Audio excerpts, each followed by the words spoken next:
Ay,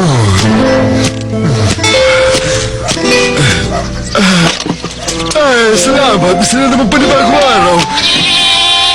Tumahimik ka nga, kambing. Ano ba ang gusto mo? Tubig? Sabihin mo nga sa akin kung ano nangyari sa'yo. Sige na, sabihin mo na. Ano ba? Ano ba kayo? Naku, isang sanggol. Mga kasamahan, halika lahat dito. Pumunta kayo dito sa may balon. Mga kapatid, dito sa may balon. At yun ang dahilan kung paano ka napunta sa monasteryo, Marcelino. Naligtas ka ng mga kasamang hayop at nakita ka ni Brother Andre na kung tawagin mo ngayon ay Brother Pat. At nagustuhan ka ng lahat ng mga praile. Kailangan nalagaan natin ang batang ito at mahalin.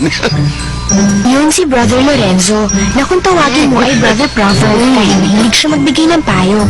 Si Brother Bernardino na kung tawagin mo ay Brother Bird dahil sa labis na pagmamahal sa mga ibon. At si Brother Thomas na kung tawagin mo ay Brother Dingdong dahil siya ang taga-kampana.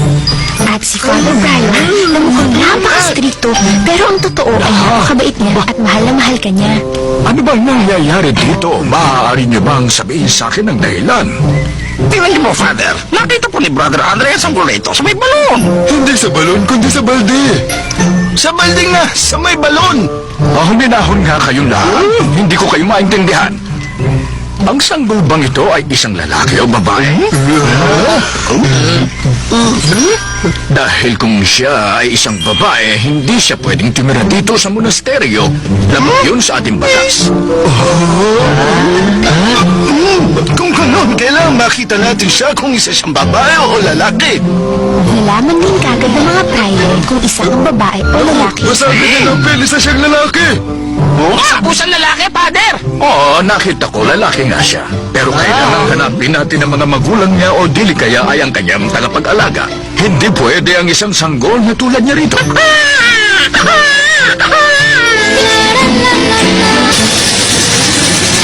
Nandiyan na si Master. Ang duke ng bus! Mukhang napakagaya pa siya ng dating. Ano naman kaya ang gagawin niya ngayon? Bilisan mo, Pierre. Ayoko ng babagan-bagan. Pero sir, baka pumabangga natin yung mga praile. Wala akong pakialam. Basta sundin mo ang sabi ko. Eh, kung masusunod. Hoy! Hoy! Brothers, nahulog ang sanggol!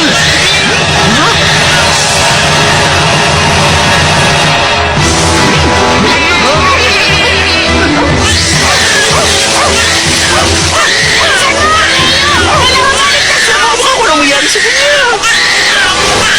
Naku, Juan!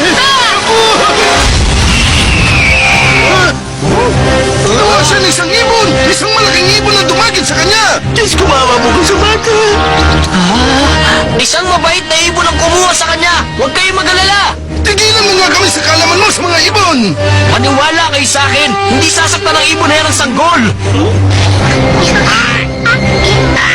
Gusto ko ang mga sanggol na tumatawa. Dahil ang mga ibon na katulad ay hindi marunong tumawa. Ikaw ang nagligtas sa buhay ng anak ko.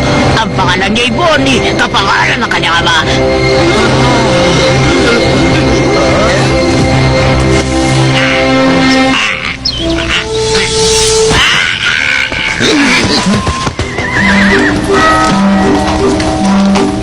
Ako, bilang isang mayor sa lungsod na ito ay may karapatang magtanong at alamin ang kasagutan at kagustuhan ng Mountain Fountain Hall. Ang aking katanungan ay, dapat ba nating dalhin ang sanggol sa bayampunan? Ngayon, pakitaas lamang po ang kamay ng sumasangayon.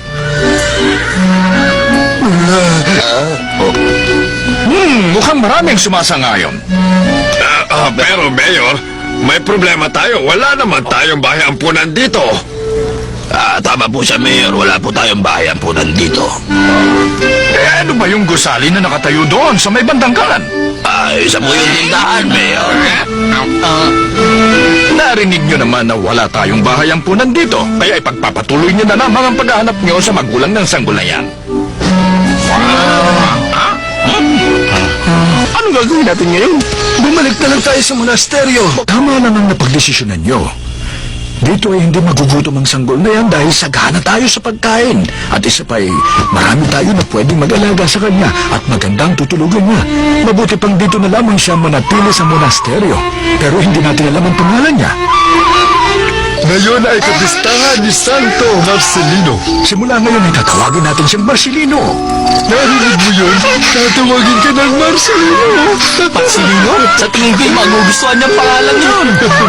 Maganda ang pangalan, Marcelino. Si Marcelino ay lalaking masayahin at mamay damata.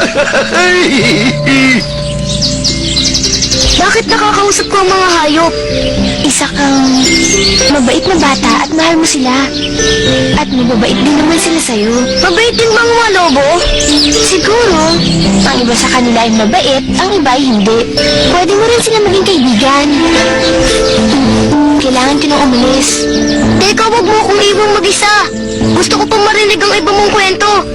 Parang awa mo na, Candela. Malalaman mo rin yun sa susunod. Bakit hindi mo ako bigyan ng isang alaala? Para may dahilan ka para ako'y balikan.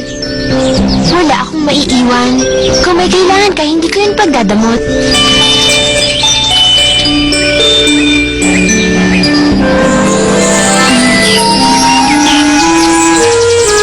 Babantayan ka ng aking anino. Proprotektahan ka niya sa lamig at sa init. Hindi ka niya pababayaan.